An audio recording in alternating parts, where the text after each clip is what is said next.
Сәлем құрметті достар, сіздермен Қазмет каналы және мен Берік Ермұханов. Достар, бүгінгі видеода бұлшықеттің құрылысы және оның физиологиясымен, яғни бұлшықетіміз қалай еріп жазылады деген сұрақтың жауабын ала алатын боласыздар. Видео басталмай жатып біздің видеоға лайк басып, каналға тіркеліп, комментарий жазып кетуді ұмытпаңыздар.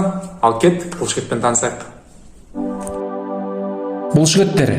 Адам ағзасында 3 түрлі бұлшықет бар. Олардың біріншісі ішкі органдарда орналасқан бірыңғай салалы бұлшықеттер. Екіншісі жүректің көлденең жолақты бұлшықеттері және қаңқаның көлденең жолақты бұлшықеттері. Жүрек көлденең жолақты бұлшықеті мен бірыңғай салалы бұлшықеттер адам ағзасында еріксіз түрде өзіндік автоматизммен жұмыс жасайды. Ал қаңқа бұлшықеттері болса, адамның еркіне бағынышты түрде жұмыс жасайды. Яғни біз өз қаңқа бұлшықеттерімізді өзіміз басқара аламыз. Бүгінгі видеода сол қаңқа бұлшықеттерінің құрылысымен және физиологиясымен танысатын боласыздар. Бұлшықеттің сыртқы қабығы фасция деп аталады. Фасциялар бұлшықеттің басы мен аяғында сіңілерге айналып, сүйекке барып бекиді. Бұлшықет шоғырларынан немесе талшықтарынан, бұлшықет қан тамырларынан және жүйке тамырларынан құралған. Бұлшықет талшықтары немесе шоғырлары миофибрилалардан құралған болып, миофибрилалардың функционалдық бірлігі саркомералар болып табылады. 5 см миофибрилада 20 мыңға жуық саркомерлер бар. Саркомераларда да басқа жасушалар сияқты мембрана қабығы, сарколемма, цитоплазмасы, саркоплазма, эндоплазмалық торы, саркоплазмалық торы бар. Видеода көріп тұрғандарыңыздай саркомерлер бір-бірінен Z-дисктер арқылы бөлініп тұрады. Саркомерлер актин және миозиндерден тұрады. Актин ақшыл түсті, ал миозин қара түсті болып келеді.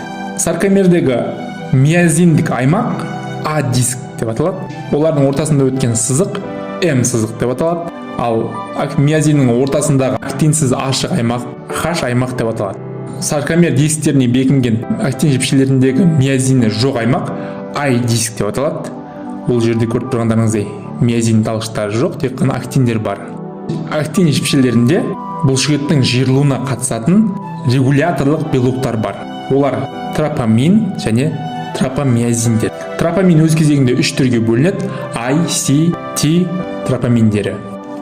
Нерв тамырлар арқылы келген қозу импульсы бұлшықетке бекінген жерде, яғни синапстық аймақта қоздырушы нейромедиаторлар бөлінеді. Қоздырушы нейромедиаторлар миофибрилаларға берілген кезде саркомер құрамындағы саркоплазмалық тордан кальций иондары босап шығады. Ал босаған кальций иондары актиннің тропамин белоктарына барып бекиді.